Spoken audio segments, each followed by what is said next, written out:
हम लोग ये कह रहे हैं कि 0 से 15 साल तक, मतलब 10वीं 12वीं तक बच्चों को इतनी अच्छी शिक्षा दी जाए कि वो आगे चलकर व्यवस्था पर बोझ न बने। और इसको करने के लिए हम लोग को 10 वर्ष लगेंगे। ये भी बात मैं कह रहा हूं, ये चीज आसानी से हो नहीं सकती है। इसको करने में करीब 5 लाख करोड़ रुपया खर्च होगा।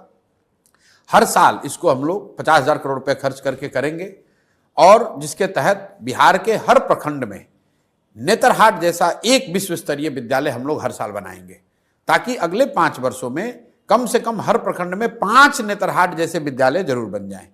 अब आपका यह सवाल होगा, तब तक जब तक आप ये सुधार करोगे तब तक अभी जो बच्चे पढ़ रहे हैं उनका क्या होगा? उसके लिए हम लोग कह रहे हैं कि अगर आपके पास आपके इलाके में सरकारी स्कूल अच्छा नहीं है तो आप अपने बच्चे को प्राइवेट स्कूल में भेजिए। उसका फीस एक रेगुलेटेड फीस सरकार भरेगी।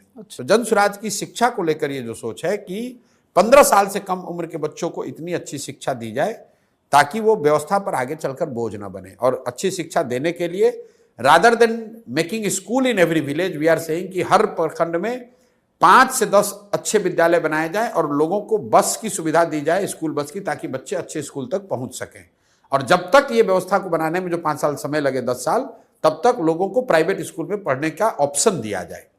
दूसरी बात जो हम लोग कह रहे हैं रोजगार की, 15 साल से 50 साल की उम्र के लोगों को अब वापस आप पढ़ाकर डॉक्टर इंजीनियर नहीं बना सकते हैं। उनके हाथ में स्वरोजगार के लिए पूंजी दिया जाए। 3 बातें जो हम लोग कह रहे हैं, रोजगार कैसे आएगा। पहला बात हम लोग कह रहे हैं कि उसको पूंजी दिया जाए। बिहार में पूंजी की बहुत कमी है।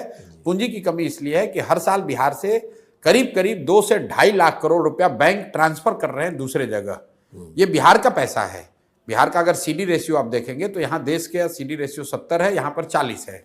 उसका मतलब यह है कि बिहार के लोग जो पैसा बिहार में जमा करते हैं, बैंक वो पैसा बिहार में इन्वेस्ट न करके बिहार के बाहर करते हैं। पिछले वर्ष बिहार में 4,21,000 करोड़ रुपया लोगों ने जमा किया बैंकों में। बैंकों ने लोन के तौर पर 1,61,000 करोड़ रुपया वापस दिया। बाकी पैसा कहाँ गया? बाकी पैसा चला गया गुजरात, कर्नाटक, तमिलनाडु, मध्य प्रदेश, महाराष्ट्र, जहां पर लोगों उद्योग धंधे लगा रहे हैं। तो हम लोग की सोच ये है कि 3 चीज करके यहां रोजगार, स्वरोजगार पैदा किया जा सकता है। पहला, बैंकों के साथ मिलकर काम किया जाए ताकि यहां पूंजी उपलब्ध हो। ये 2 लाख करोड़ रुपया जो बिहार के लोगों का पैसा है जो बाहर जा रहा है वो बिहार में ही रहे। बिहार के लोगों को लोन मिले ताकि लोग अपना घर बनाएं, उद्योग लगाएं, कृषि में काम करें। दूसरी बात हम लोग कह रहे हैं मनरेगा को कृषि से जोड़ने की, कि जो मनरेगा का पैसा है, मनरेगा का मजदूर है, जो भी किसान बिहार में फूड ग्रेन से मूव होके कैश क्रॉप की ओर जाएगा, उसको मनरेगा का किसान नहीं, मनरेगा के तहत उसको मजदूर फ्री दिया जाए। उससे क्या होगा कि लैंड की प्रोडक्टिविटी बढ़ेगी और